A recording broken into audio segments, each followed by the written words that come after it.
Hello dear students, let's start the 8th chapter of the class 10 science NCERT book, reproduction. Let's see what is reproduction. Reproduction is a biological process by which a new individual offsprings are produced from their parents. तो ये क्या है, ये एक biological process है पहली बात तो, और दूसरा इसमें एक नया इंडिविजुअल बनता है जिसको क्या बोलते हैं, ऑफस्प्रिंग बोलते हैं, और वो किससे बनता है, पेरेंट से बनता है।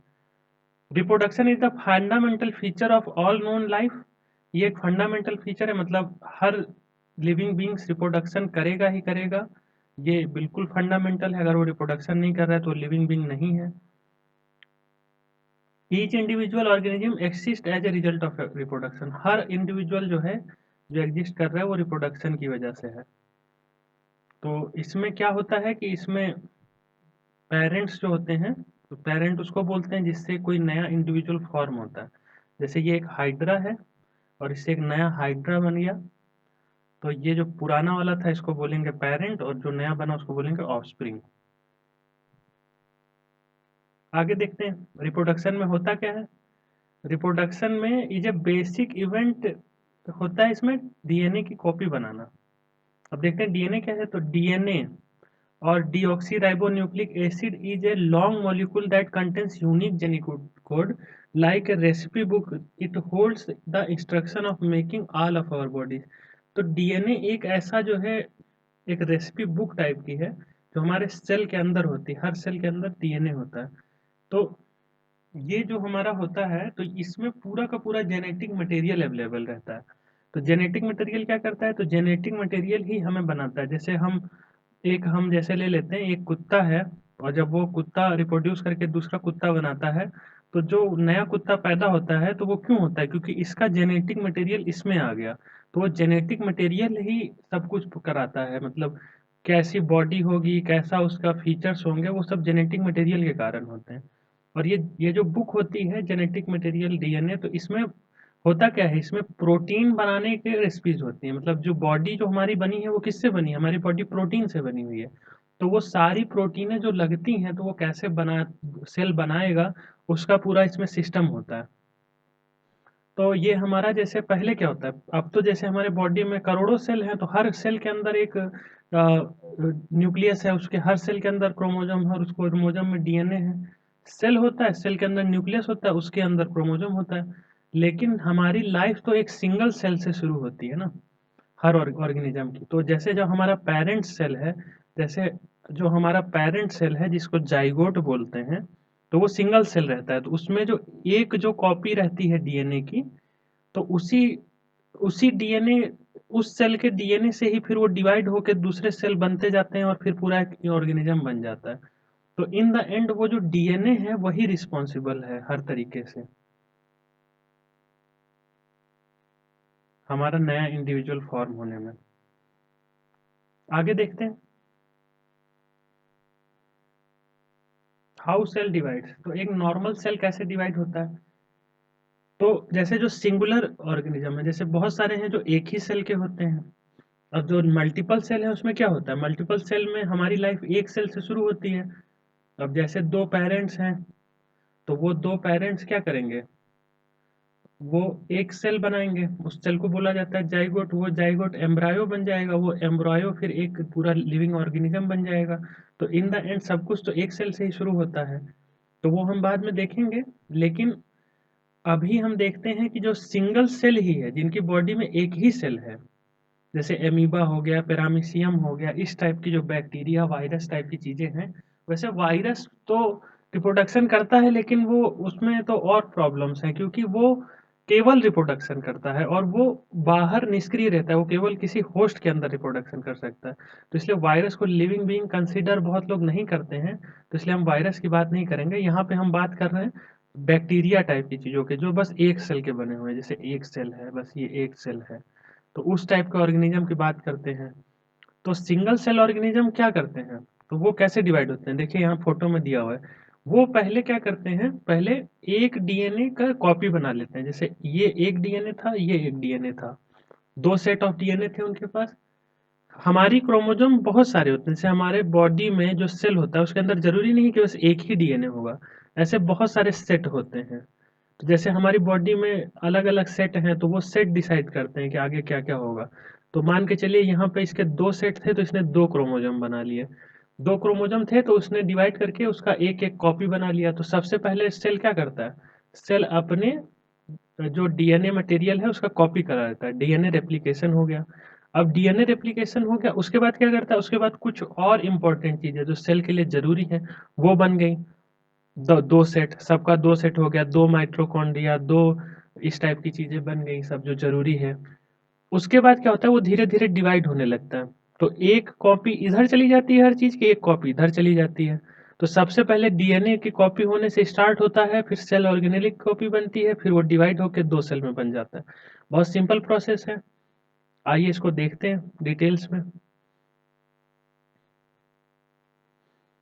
How cell divides to give rise to the two cells. Cell first replicates it DNA, cell replicate करता है DNA. It have 2 copies of DNA in it. तो अब 2 कॉपी हो गई डीएनए की। With DNA they also build copies of सब important cellular apparatus. तो बस खाली डीएनए के साथ से नहीं होगा, कुछ और भी चीजों की कॉपी करता है जो सेल के सर्वाइवल के लिए जरूरी है। सेल में बहुत सारे चीजें होती हैं, जैसे माइटोकॉन्ड्रिया, गोगली अपैरेटस, इस टाइप की चीजें आप बड़ी क्लासों में पढ़ेंगे। सेल के अंदर बहुत सारी चीजें होती हैं, तो उनमें जो बहुत जरूरी जरूरी चीजें हैं तो वो भी कॉपी बन जाती हैं। अब 2 कॉपी हो गई एक सेल के अंदर। अब वो क्या होता है, वो एक एक कॉपी अलग अलग डिवाइड हो जाती है, तो 2 सेल बन जाते हैं। DNA copy separate each with its own cellular apparatus dividing into 2 cells. बहुत सिंपल है ये तो। उसके बाद क्या होता है, this process should produce exact copy of the cell. अब ऐसे तो इसको एग्जैक्ट कॉपी बनना चाहिए, but no biochemical reaction is completely reliable, so there are some variation between 2 cells. तो ये ऐसे तो वो एग्जैक्ट कॉपी बना रहा है, लेकिन जब वो कॉपी बनाता है तो उसमें कुछ चेंज आ जाते हैं, तो वो थोड़ा हमेशा 2 सेल पूरी तरीके से आइडेंटिकल नहीं रहते हैं, वो थोड़ा थोड़ा अलग हो जाते हैं। ये अच्छी बात है। इस अभी हम देखेंगे कि ये अच्छी बात क्यों है। This inbuilt tendency for variation during the reproduction is the basis of evolution. तो अगर ये टेंडेंसी नहीं होती है जो है डिफरेंस होने की, डिफरेंट होने की, तो क्या होता है फिर एवोल्यूशन ही नहीं होता। फिर तो नॉर्मल सेल से जो वो बड़ा सेल बनता ही नहीं।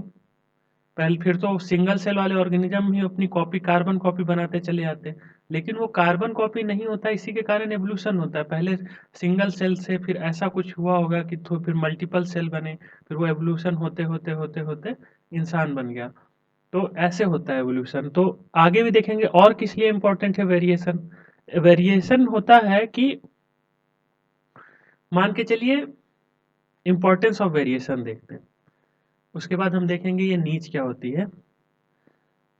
तो वेरिएशन होता क्या है कि जैसे मान के चलिए कोई एक इन्वायरमेंट है, फॉर एग्जांपल एक तालाब था और उसमें ये सिंगल सेल ऑर्गेनिज्म घूम रहे थे।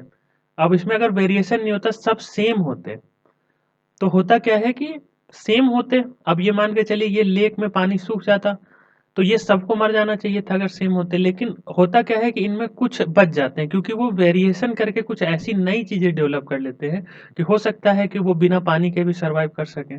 तो इस तरीके से जो ये नेचुरल इन्वायरमेंट में चेंज करने का जो एडाप्टेशन की जो प्रॉपर्टी आती है, वो भी इसी से आती है, ये वेरिएशन के कारण ही आती है। इसलिए वेरिएशन बहुत इंपॉर्टेंट है।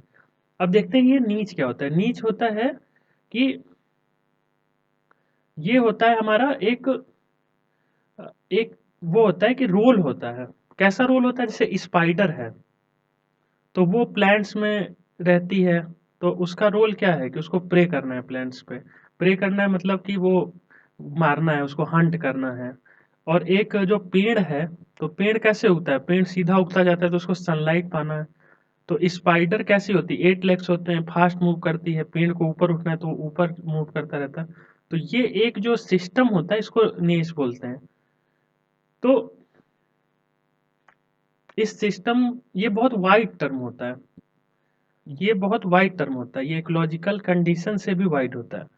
जैसे कि आगे हम इसको पढ़ के देखते हैं। Garden spider is a predator that hunts for prey among the plants which an oak tree grows to dominate the forest canopy turning sunlight into food. तो अपनी अपनी हिसाब से उनकी अपनी अपनी नीच है। The role that species play in a play is called its ecological niche. तो वो क्या रोल प्ले कर रही है उसको बोलते हैं तो अब जैसे मान के चलिए कि धरती पे कभी ऐसा रहा होगा जब डायनासोर थे, तो उस टाइम का नीच उनको फेवर कर रहा था कि बड़ा बड़ा साइज उनको फेवर कर रहा था। फिर जब मेटेरियर टकराया तो कंडीशंस चेंज हो गई, फूड मटेरियल कम पड़ गया, तो जो उनकी नीच थी, जो उनकी रोल था, वो उनको फेवर नहीं कर रहा था, तो वो फिर खत्म हो गए। तो उसमें से जो अडॉप्ट कर पाए तो वही बचेंगे। तो हमारा ये जो रोल है, जैसे का मन कि चलिए कल को बहुत ज़्यादा क्लाइमेट चेंज हो जाए, तो अभी हमारा नीश क्या है, हम नॉर्मल खाना खाते हैं और अपना काम करते हैं। तो जो हमारे नॉर्मल नीश है, तो उसमें हो सकता है कि 99% लोग सरवाइव ना करें, बट हो सकता है 1% पॉपुलेशन ऐसी हो जो कि एक्सट्रीम हीट या फिर इस टाइप की चीज़ें सहन कर सकती हो सकता है वो बच जाए। तो इस तरीके की चीज़ है, ये एवोल्यूशन में हमें मदद करती है। अब देखते हैं इंपॉर्टेंस ऑफ वेरिएशन क्या होता है। The reproduction helps an organism number to grow in ecosystem in niche. तो एक नीश और इकोसिस्टम में उसके नंबर को ग्रो करने का ये रिप्रोडक्शन हेल्प करता है। तो मान के चलिए एक पॉन्ड लेते हैं, इस पॉन्ड में कोई हाइड्रा जैसे होता है, एक हाइड्रा है ऑर्गेनिज्म। तो अब ये इसको फेवर कर रहा है, इकोलॉजी फेवर कर रही है, इसका नीश फेवर कर रहा है इसको। तो ये क्या करेगा, अब इसकी तो लाइफस्टाइल अच्छे से चल रही है, तो ये रिप्रोड्यूस करेगा तो इसमें बहुत पॉपुलेशन हो जाएगी इसकी पूरे तालाब में। अब पॉपुलेशन हो गई तो क्या होगा, but in change is beyond the organism control.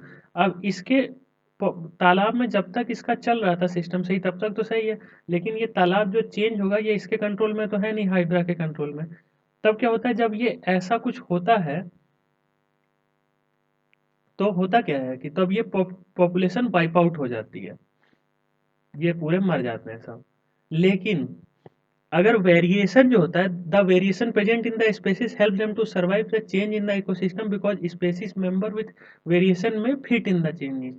But हो सकता है इसमें कोई ऐसा हाइड्रा हो जो कि वो पॉन्ड की चेंज कंडीशन में फिट कर जाए, तो वो वेरिएशन उसको वहां सर्वाइव करने में मदद करता है। उसी वजह से फिर नई स्पेसिस का जन्म होता है, वो चेंज होते होते दूसरी स्पेसिस बन जाती है, तो वैसे होते होते फिर दूसरे चीज बनते हैं। तो ये पूरा जो एवोल्यूशन है ये हमारा वेरिएशन पे ही बेस्ड है। तो ये वेरिएशन बहुत इंपॉर्टेंट चीज है एक्चुअली में।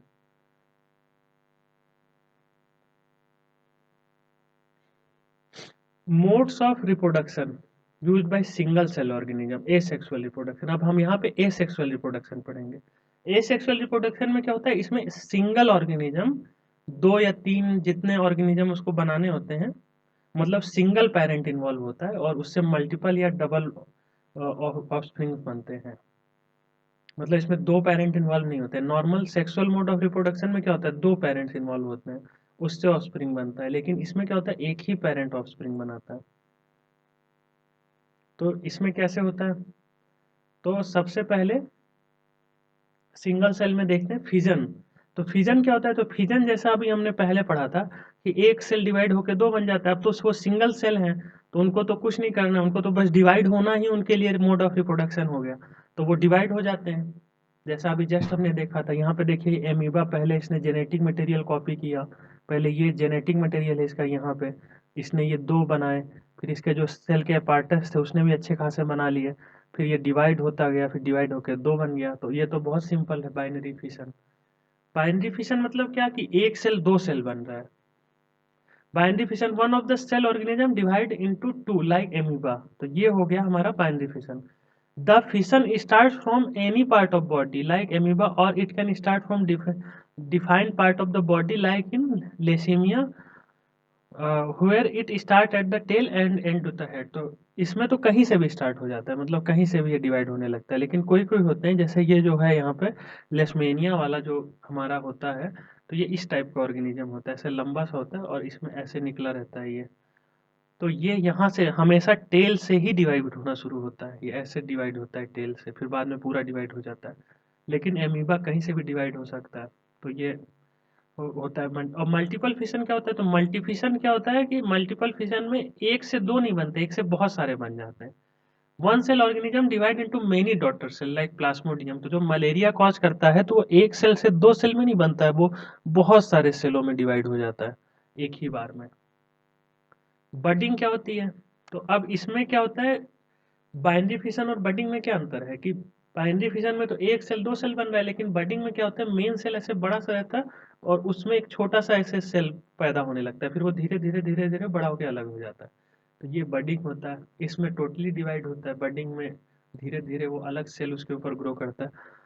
जैसे बडिंग का इसमें क्या दिया definition, like the name suggest main cell remains and the organism forms in the form of bud. वो ईस्ट में होता है ये चीज। ईस्ट हमारी ब्रेड में यूज होती है, ब्रेड को फुलाने में।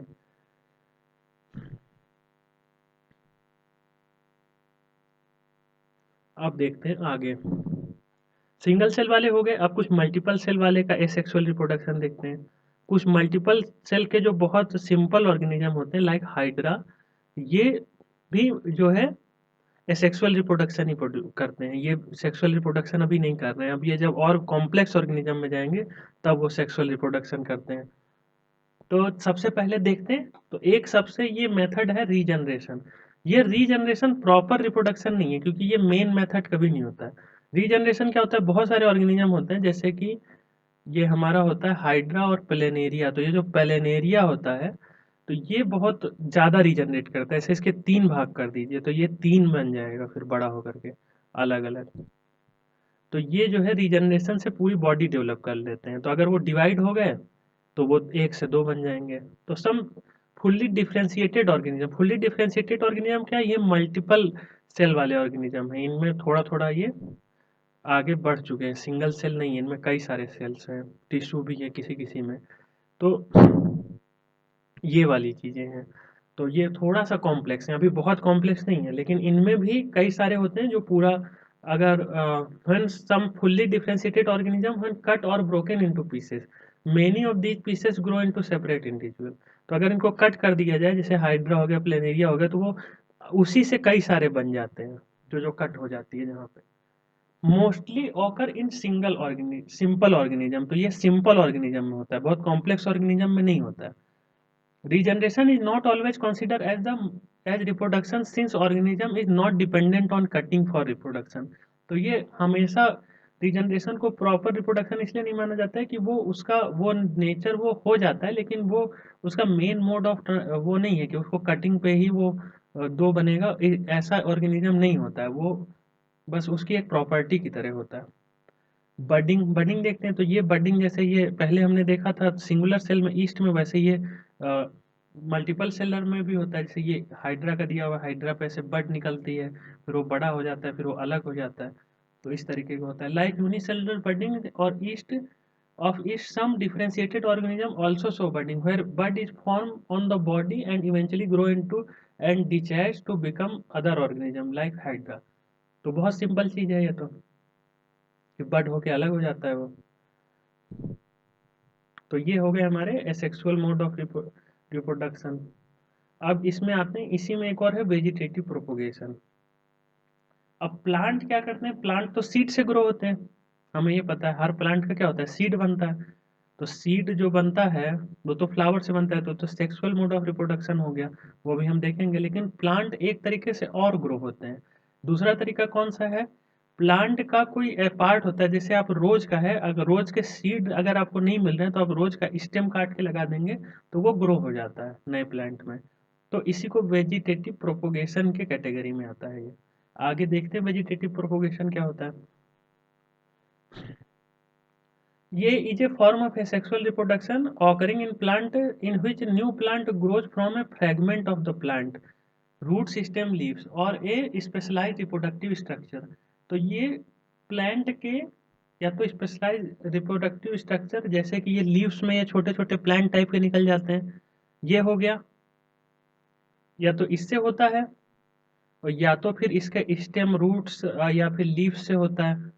ऐसे भी होता है जैसे यहाँ से ये निकल गया, ये जाके दूसरा एक ऑर्गेनिज्म यहाँ अरे प्लांट बना दिया। तो इस तरीके से भी होता है। तो ये सीड के अलावा जो भी जैसे भी प्लांट रिप्रोड्यूस करता है, 1 से 2 बनता है, वो सारे वेजिटेटिव प्रोपोगेशन में आते हैं। अब देखते हैं इसका यूज वगैरह क्या है। तो vegetative propagation is used to grow plants for grafting process in which 2 plants are joined and agriculture purposes. तो ग्राफ्टिंग में यूज किया जाता है। जैसे क्या होता है कि एक हमने प्लांट लिया और इसको यहाँ से काट दिया, अब 2 सिमिलर प्लांट लेंगे, एक का इधर लगा देंगे और एक का इधर लगा देंगे, या फिर एक ही प्लांट लिया, नीचे दूसरा था और उसी के दूसरे प्रजाति को ऊपर लगा दिया, तो उससे क्या होता है, उससे जो चीजें पैदा होंगी उसमें दोनों प्रजातियों का वो होगा, बट वो सेम रहती है। जैसे मैंगो पे मैंगो ही ग्राफ्ट किया जाता है, तो इस तरीके की होती है ये ग्राफ्टिंग, इसमें यूज होता है। और किस में यूज होता है, एग्रीकल्चर पर्पज से यूज होता है। तो बहुत चीज़ों की खेती में सीड की जगह पे ये ज़्यादा प्रेफर किया जाता है। ऐसा क्यों होता है, क्योंकि ये इससे फ्रूट्स और फ्लावर बहुत जल्दी लगते हैं। जब सीड से प्लांट उगता है तो उसमें बहुत टाइम लगता है फ्रूट्स आने में, फ्लावर आने में। बट अगर हम ये काट के लगा देते हैं उसको, तो वो उससे जल्दी हो जाता है, उससे जल्दी फ्रूट आता है, उससे जल्दी फ्लावर आता है। तो ये तो इस चीज़ लिए, इसके लिए फ्रूट्स और फ्लावर के बिजनेस में बहुत यूज होता है। जैसे रोज की फार्मिंग हो गई, इस टाइप की चीज़ों में बहुत यूज होता है ये। और इसका क्या फायदा है, this method also produce more genetically similar plants to their parents plants as compare to farming with seeds. तो इसमें क्या होता है कि इसमें जैसे मान के चलिए कोई कोई रोज की स्पेसीज है और उसमें बहुत बड़ा फूल लगता है, लेकिन अगर हम सीड से लगाएंगे तो क्या होगा कि उसमें ज़्यादा वेरिएशन होंगे। सीड में क्या होता है कि सीड में तो सेक्सुअल रिप्रोडक्शन होगा, सेक्सुअल रिप्रोडक्शन में और ज़्यादा वेरिएशन होते हैं। अभी हम वो पढ़ेंगे वो चीज़। अब इसमें तो डायरेक्ट लगाया जा रहा है तो इसमें कम वेरिएशन होंगे, तो वो बड़ा फूल ही देगा। बट हो सकता है सीड वाला में वेरिएंट हो जाए, वो थोड़ा सा वो चीज़ ना दे, तो इसलिए ये बेटर होता है। दिस मेथड का also used on the plants who lost their ability to produce seed. अब मान के चलिए कोई पेड़ है, अब उससे सीड पैदा ही नहीं हो रहे, अब उसका हमें बनाना है कॉपी, तो हम क्या करते हैं, फिर हम ये यूज करते हैं मेथड। अब ये स्पेशलाइज स्ट्रक्चर वाला देखते हैं, bryophyllum produce specialise reproductive structure buds on the leaves which grow into new plants. तो ये ऐसे लीव्स में ऐसे बनते हैं और ये पूरे नए प्लांट बन जाते हैं।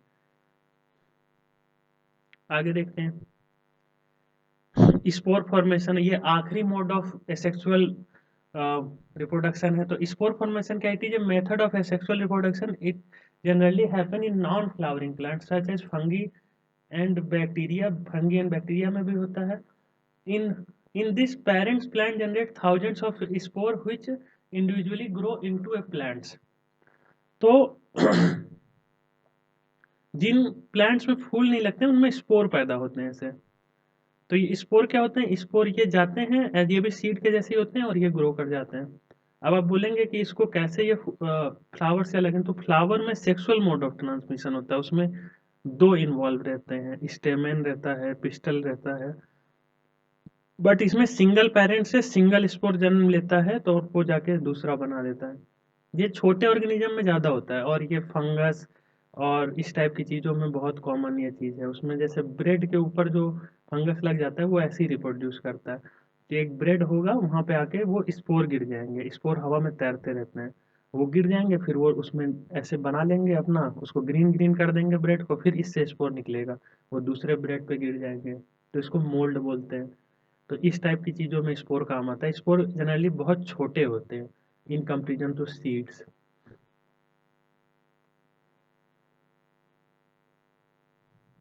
अब देखते हैं, अभी सेक्सुअल रिप्रोडक्शन हमारा खत्म हो गया, अब सेक्सुअल रिप्रोडक्शन देखते हैं। Sexual reproduction, if the variation helps in surviving during the course of evolution. पहले तो हम देखते हैं कि कैसे, क्यों सेक्सुअल रिप्रोडक्शन बेटर है सेक्सुअल से, क्योंकि इसमें वेरिएशन बहुत अच्छे से होता है, अच्छा भी होता है और कंट्रोल्ड भी होता है, दोनों चीजें हम देखेंगे कैसे होता है। If variation helps in surviving during the course of evolution organism come with A mode of reproduction which cause more variation. तो अब नॉर्मल वेरिएशन से काम नहीं चल रहा था, अब नॉर्मल एमीबा से दूसरा बन रहा था, लेकिन उससे बहुत ज़्यादा एवोल्यूशन फास्ट नहीं था, तो उसके लिए क्या हुआ, तो उसके लिए सेक्सुअल रिप्रोडक्शन आया। इन सेक्सुअल रिप्रोडक्शन हमेशा देखिए नेचर ना अपवर्ड रहता है, कि नेचर हमेशा बेटर से बेटर बनने की कोशिश करता रहता है। पहले जो चीज़ थी उससे आगे आगे आगे आगे बढ़ता रहता है। तो पहले सेल थे, सेल से मल्टीपल सेल बने, मल्टीपल सेल से कुछ एक्वेटिक एनिमल बने, एक्वेटिक से आगे बढ़ते गए, तो ऐसे आते आते आते अब इंसान बन रहा है, बन गया है। तो ये चीज़ जो है ये चलती रहती है। तो उसमें जो चीज़ें प्रेफरेबल होती हैं उनको आगे मौका मिलता है। तो पहले एसेक्सुअल रिप्रोडक्शन था, उससे बेटर सेक्सुअल था, तो उसको मौका मिला, तो आगे जो हमारे जो ऑर्गेनिज्म है वो सब सेक्सुअल रिप्रोडक्शन के थे। तो इस तरीके से चलता है ये।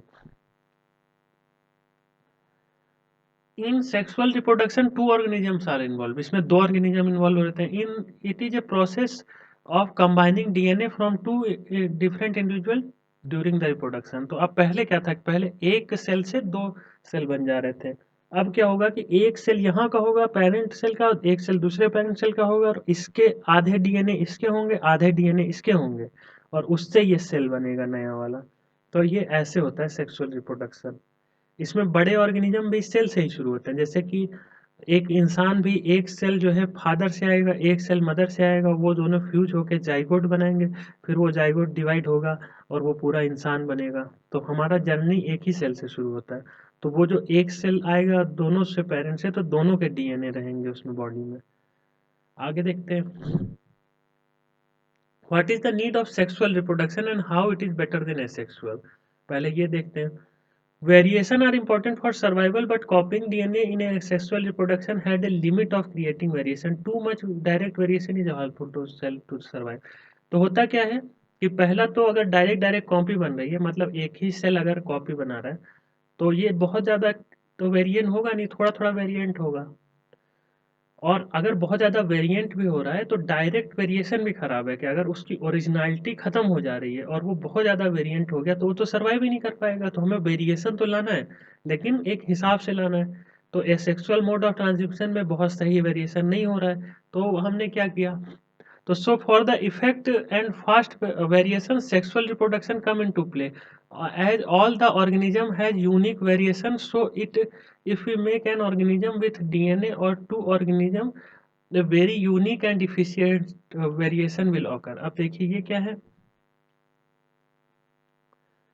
अब जैसे मान के चलिए कि एक यहाँ पे है, हम सेल लेंगे, ये पूरा ऑर्गेनिज्म भी हो सकता है, ये कोई बड़ा बड़ा वो होगा, बड़ा ऑर्गेनिज्म होगा, लेकिन हम उसका जर्नी तो एक ही सेल से शुरू होगी ना।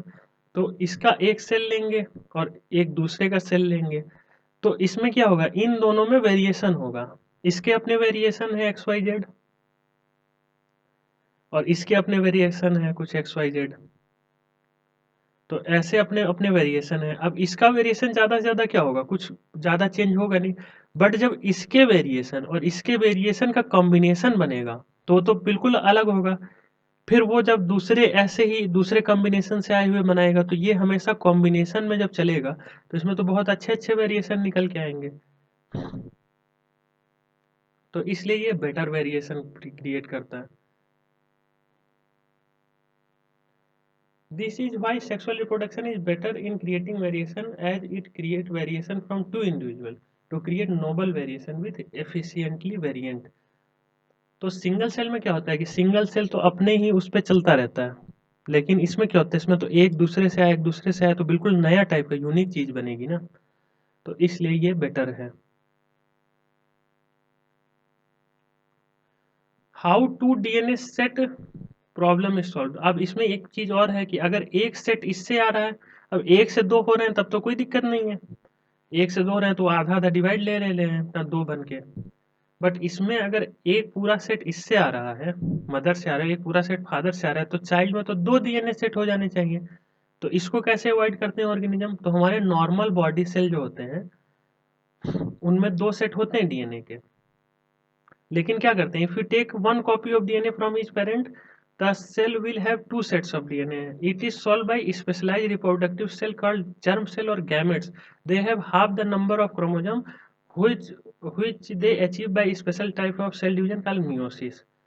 ये देखते हैं, इसको समझते हैं क्या है ये, होता क्या है। अब नॉर्मल हमारी बॉडी में क्या होता है, जब किसी भी ऑर्गेनिज्म की जो सेक्सुअल रिप्रोडक्शन कर रहा है, तो उसकी बॉडी में जब हम जाएंगे तो उसका बॉडी सेल लेंगे, तो उसमें एक स्पेसिफिक नंबर ऑफ क्रोमोसोम है, तो उससे वो रिप्रोड्यूस नहीं कर सकता है कोई। हम अब हमारे हेयर के सेल से हम रिप्रोड्यूस नहीं कर सकते, तो इसलिए इसके लिए स्पेशल सेल बनते हैं हमारी बॉडी में, एक सेक्सुअल रिप्रोडक्शन के लिए स्पेशल सेल बनते हैं।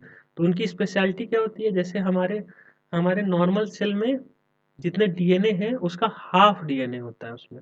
हाफ डीएनए मतलब कॉपी सब हर डीएनए की होती है, लेकिन आधी आधी होती है। जैसे ये डीएनए मान के चलिए, तो यहाँ से ये कट जाएगा तो रहेगा ये पूरा ही, ऐसे कहीं एक जगह से नहीं कटेगा कि जहाँ पे इसको आधा जेनेटिक मटेरियल ही खो दे। रहेगा जेनेटिक मटेरियल पूरा ही, लेकिन वो हाफ क्वांटिटी में रहेगा।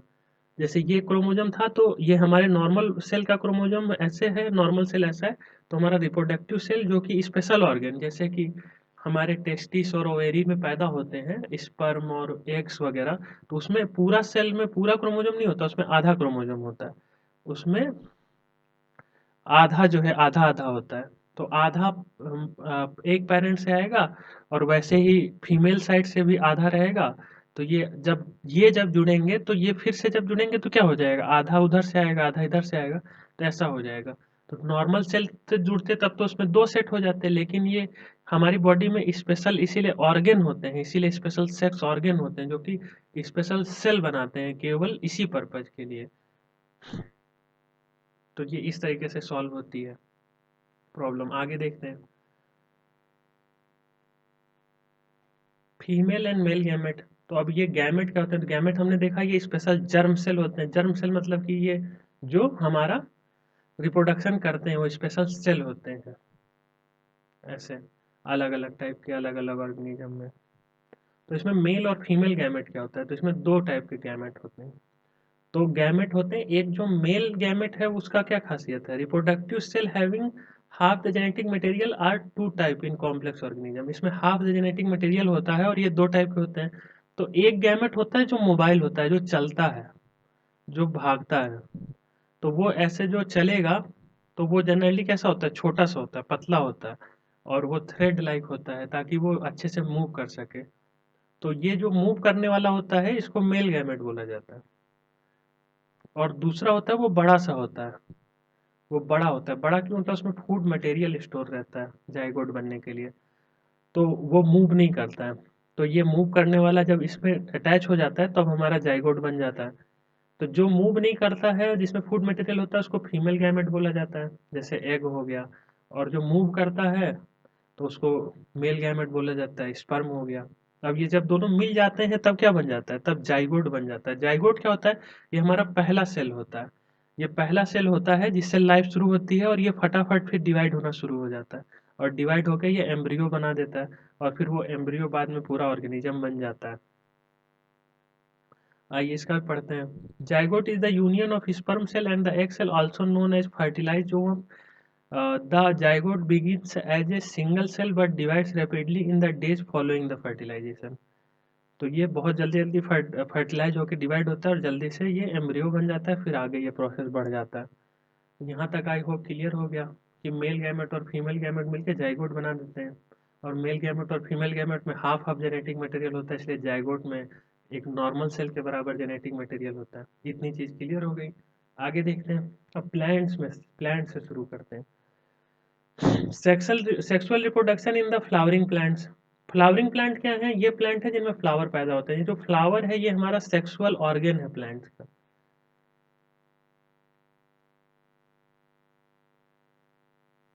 फ्लावर फ्लावर क्या होता है, flower the reproductive part of the angiosperm. Angiosperm क्या होता है, जो फ्लावरिंग प्लांट्स को बोला जाता है, are located in the flower. हमारे फ्लावर में ही रिप्रोडक्टिव पार्ट होते हैं सारे प्लांट्स के। Different parts of flower, sepal, petal, stamen, pistil. तो इसमें जो अलग अलग पार्ट होते हैं फ्लावर के, तो इसमें जो स्टेमन होता है ये मेल गैमेट को कैरी करता है, जो पिस्टल होता है ये फीमेल गैमेट को कैरी करता है। आगे देखेंगे हम भी। अब इसमें भी दो टाइप के फ्लावर होते हैं। एक फ्लावर होता है जो कि सेम प्लांट में दोनों चीजें होती हैं, एक ही प्लांट में ऐसे जो है स्टेमन भी होता है, एक ही प्लांट में पिस्टल भी होती है, तो उसको यूनिसेक्सुअल फ्लावर बोला जाता है। वो सेम प्लांट में ही सेक्सुअल रिप्रोडक्शन हो जाता है उनका।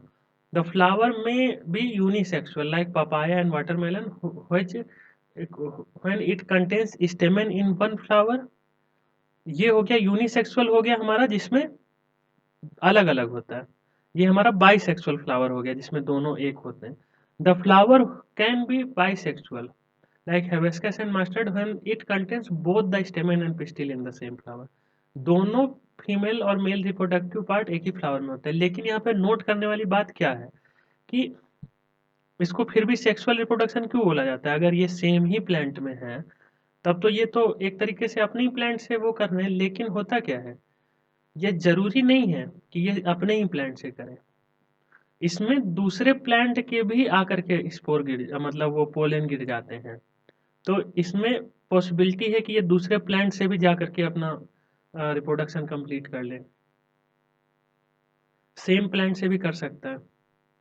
तो इसीलिए इसको ये सेक्सुअल रिप्रोडक्शन बोला जाएगा। और दूसरा कारण ये भी है कि म्यूसिस कर रहा है, मतलब स्टेमेन में आधा जो है, जो पोलन है उनमें आधा जेनेटिक मटेरियल है और जो उसमें है उसमें भी आधा है, तो ये रीजन है इसका। तो सेम फ्लावर में भी दोनों ही पार्ट हो सकते हैं।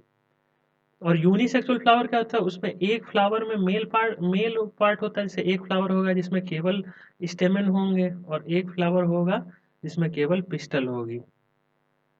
तो इस तरीके का होता है।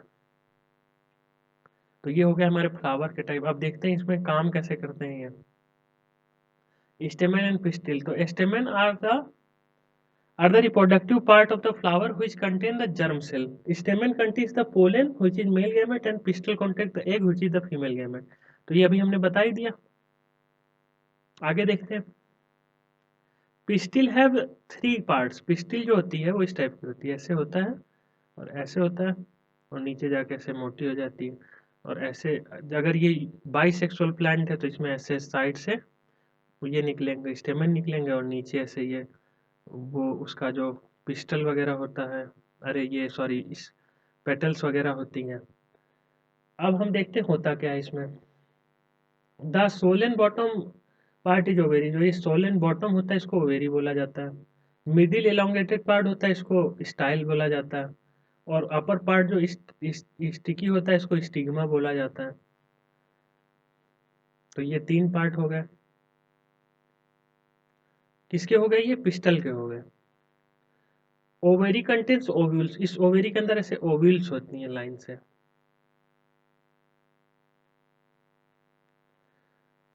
Each ovules has egg cell. हर ओव्यूल के अंदर एक एग सेल होता है जो फर्टिलाइज होगा बाद में। When pollen fuses with the egg cell, they form zygote. अब जब पोलन आके यहाँ पहुंच जाता है तो वो जाइगोट बना जाता है which eventually turns into seed and seed into plant. तो वो सीड बन जाता है, फिर उसी सीड से प्लांट बन जाता है। मतलब एक जाइगोट एक सेल से जर्नी शुरू होती है और वो पूरा एक दिन फिर पूरा पेड़ बन जाएगा। एक जो हमारा देखेंगे जो बेनियान ट्री होता है इतना बड़ा होता है, उसका फ्लावर छोटा सा होता है और उसका सीड और बहुत छोटा होता है। उतनी छोटे सीड से वो इतना बड़ा पेड़ बन जाता है। तो ये होता है हमारे जेनेटिक मटेरियल का पावर कि डीएनए, एक सेट ऑफ डीएनए से कितनी बड़ी फॉर्म हम लोग क्रिएट कर सकते हैं। तो अब होगा कैसे, अब ये पोलन इसमें पहुंचेगा कैसे यहाँ तक वो देखते हैं। After pollen reaches stigma. अब ये पोलन क्या होता है, पहले स्टिग्मा में पहुंच जाता है। स्टिग्मा में पहुंच जाता है फिर क्या होता है, इसको दूसरे कलर से देखते हैं ज्यादा क्लियर होता है होगा। तो यहाँ पे मान के चलिए पोलन पहुंच गया। अब क्या होगा, अब ये पोलन क्या होता है, एक ट्यूब ग्रो करता है। Pollen starts to grow tube through stylia. इसके अंदर से एक ट्यूब ग्रो करना शुरू कर देगा। ये ट्यूब बढ़ता जाएगा और ऐसे घूम करके यहाँ पहुंच जाएगा ओव्यूल्स में। which travel through the style reach the ovary. Once the pollen reaches the egg cell, it forms zygote and uh, embryo and seed. Then seed. तो ये ऐसे इसके अंदर से पोलन आ करके फिर इसको जाइगोट बना देता है, जाइगोट फिर सीड बन जाता है। तो ऐसे होता है प्लांट्स का सिस्टम। एक बार और देख लेते हैं इसको। तो जो हमारा ये पोलन था ये हमारे किस में गिर गया, ये हमारे जो स्टिग्मा पे गिरा और स्टिग्मा से गिर के ऐसे एक ट्यूब बनाएगा और यहाँ पे जो सेल होंगे इसके ओव्यूल्स वाले जिसके साथ मिलकर जाइगोट बना लेगा, वो जाइगोट एम्ब्रायो बनेगा, एम्ब्रायो सीड बना लेगा, सीड फिर एक दिन प्लांट बना देगा। तो ऐसे ये पूरा साइकिल चलता रहता है। अब ये पोलिनेशन होता कैसे, पोलिनेशन मतलब क्या कि पोलन जो स्टिग्मा में गिरता है तो उसको पोलिनेशन बोलते हैं। तो pollen needs to be transferred from stamen to stigma. तो पोलन को स्टेमन से स्टिग्मा तक जाना है। स्टिग्मा का उसमें होती है, स्टिग्मा पिस्टल में होती है, वो फीमेल रिप्रोडक्टिव पार्ट है। और पोलन जो होता है वो हमारा जो होता है वो यहाँ से उड़ेगा अपने स्टेमन से और स्टिग्मा में पहुंच जाएगा। तो इसमें कैसे कैसे जा सकता है ये, तो पहला तो सेल्फ पोलिनेशन होता है। सेल्फ पोलिनेशन क्या होता है, in the in this transfer of pollen occurs in the same flower, अगर सेम फ्लावर में ही वो पोलन गिर गया अपने में तो उसको बोलते हैं self pollination. On the other hand if pollen is transfer from one flower to another it is known as cross pollination, और अगर एक फ्लावर से दूसरे फ्लावर में चला गया तो उसको क्रॉस पोलिनेशन बोला जाता है। This transfer of pollen from one flower to the another is achieve by agents like wind, water and animals. तो या तो हवा में उड़ के चला जाएगा, या वाटर से चला जाएगा, या फिर बीज के पैर होते हैं ना, बीज बीज उसमें बैठते हैं ना, बी, तो बी जाएगी, बी बैठेगी उसके पैर में लगेगा, फिर वो दूसरे फ्लावर में बैठेगी तो ऐसे उड़ के चला जाएगा। तो ये ऐसे ऐसे जाते हैं। तो हमारे ये पूरा देख लिया सिस्टम हमने। अब रिप्रोडक्शन इन ह्यूमन बींग्स देखते हैं। तो ह्यूमन बींग्स का रिप्रोडक्शन कब शुरू होता है? सबसे पहले होता है प्यूबर्टी। तो प्यूबर्टी क्या होता है? Puberty is a process of physical change through which a child body mature into A adult body capable of sexual reproduction. तो ये जो है हमारा प्यूबर्टी जो होती है ये एक प्रोसेस है जिससे हमारी बॉडी चेंज होती है सेक्सुअल रिप्रोडक्शन के लिए एबल बनने के लिए। It is initiated by hormone signal from the brain to the gonads, the ovaries in girls and the testis in boys. तो हमारे ब्रेन से हमारे टेस्टिस या ओवेरीज में सिग्नल जाता है, फिर वहाँ से हमारे हार्मोन निकलते हैं, तो वो हार्मोन जो है फिर हमारे बॉडी में चेंज लाते हैं। तो वो हार्मोन क्या होते हैं? मेल में होता है टेस्टोस्टेरोन और फीमेल में एजेस्टेरोन और progesterone, oestrogen and progesterone. In the response to the signal, the gonads produce hormones that stimulate the growth. तो इन सिग्नल के रिस्पॉन्स में क्या होता है कि वो हार्मोन प्रोड्यूस करते हैं। तो वो क्या करते हैं? हार्मोन ग्रोथ क्रिएट करते हैं, ट्रांसफॉर्मेशन ऑफ ब्रेन क्रिएट करते हैं, बोन्स में ट्रांसफॉर्मेशन क्रिएट करते हैं, muscles, blood, skin, hair, breast and sex organ, ये सब चीजें चेंज होती हैं प्यूबर्टी के साथ।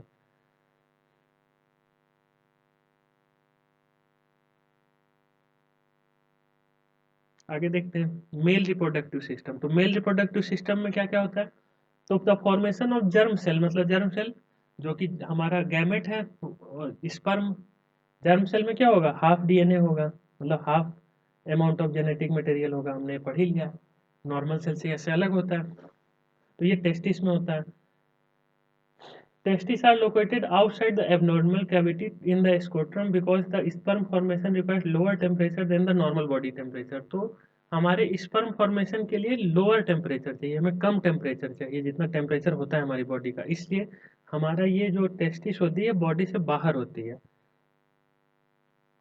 बॉडी के अंदर नहीं होती है। Testis also release testosterone hormone. तो ये टेस्टिस जो होता है वो टेस्टोस्टेरोन हार्मोन रिलीज करता है जो हमारा सारा चेंज लाता है। Testosterone bring about changes in the appearance seen in boys in the time of puberty. ये टेस्टोस्टेरोन हमारी बॉडी में चेंज लाता है जो हम देखते हैं। अब इसमें मेल रिप्रोडक्टिव सिस्टम में और भी चीजें होती हैं। एक वास्ट डिफरेंस होता है। वास्ट डिफरेंस क्या होता है? ये ट्यूब होता है जो टेस्टिस से होते हुए यूरिनरी ब्लैडर के ट्यूब तक जाता है, जो कि हमारा एक क्या बोलते हैं, ये एक ट्यूब है जिससे हमारा स्पर्म ट्रेवल करता है। और उसके साथ क्या होता है? ये प्रोस्टेट और सेमिनल वेसल्स होते हैं। तो ये क्या होते हैं? तो इनमें से भी ऐसे मतलब फ्लूइड बनते हैं जो कि हम उसको क्या करते हैं, उसको स्पर्म को मोबिलिटी प्रोवाइड कराते हैं और साथ में उसको न्यूट्रिशन भी प्रोवाइड कराते हैं। तो ये हमारे मेल मेल रिप्रोडक्टिव सिस्टम के पार्ट हो गया। फीमेल रिप्रोडक्टिव सिस्टम देखते हैं। Female reproductive system, the female germ cell is called egg are made in ovaries. तो ये ओवेरीज में बनता है, इसको एग बोला जाता है। Ovaries are also responsible for female hormone oestrogen and progesterone. तो ये हमारे एस्ट्रोजन और प्रोजेस्टेरोन के लिए रिस्पॉन्सिबल होते हैं। अब ये एस्ट्रोजन और प्रोजेस्टेरोन के कारण जो भी चेंज आता है वो हमारे फीमेल बॉडी में देखने को मिलता है, और वैसे ही जो हमारा टेस्टोस्टेरोन को लिए जो चेंज आ रहा था वो हमारा मेल बॉडी में देखने को मिल रहा था। तो when girl is born the ovaries will already contain thousands of immature egg। तो जो बॉयज में क्या होता है कि बॉयज में प्यूबर्टी के साथ जो है वो बनते हैं उसके स्पर्म सेल्स, बट गर्ल्स में उनके बर्थ के साथ उनके डीएक्टिवेटेड फॉर्म में उनके ओवेरीज में वो सेल्स रहते हैं, और उसके बाद वो सेल्स जो है हर महीने में एक सेल जो है वो ओवेरीज से निकलता है और फेलोपियन ट्यूब में पहुंचता है। और अगर वो फर्टिलाइज हो गया तब तो ठीक है, अगर नहीं फर्टिलाइज हुआ तो फिर वो क्या बोलते हैं वो डिकंस्ट्रक्टेड होकर के बॉडी से निकल जाता है, तो उस समय हमें मेंस्ट्रुएशन होता है। तो वो इस साइकिल के कारण होता है। जो उसके सेल होते हैं वो हर महीने एक सेल एक्टिवेट होता है। फैलोपियन ट्यूब, तो फैलोपियन ट्यूब क्या होता है? तो ये ओवेरी से ऊम तक का एक ट्यूब होता है जिससे वो ट्रेवल करता है हमारा egg. On reaching puberty some of these start maturing. पहले तो ये इनएक्टिवेटेड रहते हैं, फिर जब हम मैच्योरिटी में पहुंचते हैं तो ये एग सेल क्या होते हैं, ये मैच्योर होना स्टार्ट हो जाते हैं। जब ये मैच्योर होना स्टार्ट हो जाते हैं तो 1 egg cell is produce every month, तो उसमें से हर महीने एक इनएक्टिवेटेड सेल एक्टिवेट हो जाता है। तो ये मतलब फिक्स नंबर पे होते हैं फीमेल्स में, जबकि मेल्स में ये कोई फिक्स नंबर नहीं होता है। और इसी की वजह से मेंस्ट्रुएशन होता है। Zygote from the embryo and its gets nutrition from the mother's blood. तो जो जाइगोट होता है वो किससे अपना न्यूट्रिशन ड्रॉ करता है? वो मदर्स ब्लड से न्यूट्रिशन ड्रॉ करता है, which help with the help of special tissue called placenta. तो ये प्लेसेंटा के थ्रू हमारा जाइगोट जो है वो न्यूट्रिशन ड्रॉ करता है। आगे देखते हैं मेंस्ट्रुएशन। तो menstruation or period is a normal vaginal bleeding that occurs as a part of women's monthly cycle every month. Your body prepares for pregnancy. If no the pregnancy occurs the uterus or womb sets its lining the menstrual blood and the partly tissue from the ureter। तो ये हमारा process होता है। फिर reproductive health देखते हैं। तो ये क्या होती है? Reproductive health is a state of complete physical, mental and social wellbeing and not merely the absence of disease or infirmity in all matters relating to the reproductive system and its function and process। तो ये हमारा reproductive health बहुत ज़रूरी है। तो reproductive health मतलब हो गया कि हमारा फैमिली प्लानिंग हो, पॉपुलेशन ग्रोथ पे चेक हो, और हमारा बहुत सारी बीमारी भी होती हैं जो कि सेक्सुअली ट्रांसमिटेड होती हैं, उनके प्रति लोग जागरूक हों। तो ये सब चीज़ें हमारी रिप्रोडक्टिव हेल्थ में आती हैं। फिर एसटीडी क्या होती है? एसटीडी होती है सेक्सुअली ट्रांसमिटेड डिजीजेज, जो हमारे सेक्सुअली ट्रांसमिट हो जाती हैं डिजीजेज। तो इनमें जैसे होता है कि ये कैसे पास होती हैं? These are pass from one person to another through sexual contact. The STD are caused are bacteria and parasites और वायरसेस से होती हैं। ये भी नॉर्मल बीमारी की तरह ही होती हैं, बट ये इसलिए अलग हैं क्योंकि ये सेक्सुअली ट्रांसमिट होती हैं। There are more than 20 types of STDs. तो इसमें 20 टाइप्स हैं, जिसमें मेन हमारा HIV, एड्स, सिफिलिस, कोरोनिया, ये सब चीज़ें हैं। तो हमें रिप्रोडक्टिव हेल्थ के लिए ये चीज़ बहुत ज़रूरी है कि हम ये सब चीज़ों के बारे में जानें और इससे बचने की कोशिश करें। इसी के साथ हमारा ये चैप्टर ख़त्म होता है। आई होप हमें आपको ये चैप्टर पसंद आया होगा। First of all dear students, thanks for watching. और अगर आप अब तक ये वीडियो देख रहे हैं तो उसके लिए एक्स्ट्रा थैंक्स। और आपको यहाँ पे ये लिंक दी गई हुई है, डिस्क्रिप्शन में जाइए, आप वीडियो के डिस्क्रिप्शन में जाइए, वहाँ पे आपको फर्स्ट लाइन में ही लिंक मिल जाएगी, उससे आप PDF डाउनलोड कर लीजिए इस सेशन का। हम लोग हर सेशन का PDF आपको देते हैं, आप उसको पढ़िए। आप हमारा टेलीग्राम चैनल ज्वाइन कर लीजिए, इसमें आपको भी अपडेट मिलती रहेंगी। और सबसे इम्पोर्टेंट, आप हमारा चैनल सब्सक्राइब कर लीजिए, आपको आगे भी ऐसा ही कंटेंट मिलता रहेगा। और once again, thanks for watching. Please subscribe.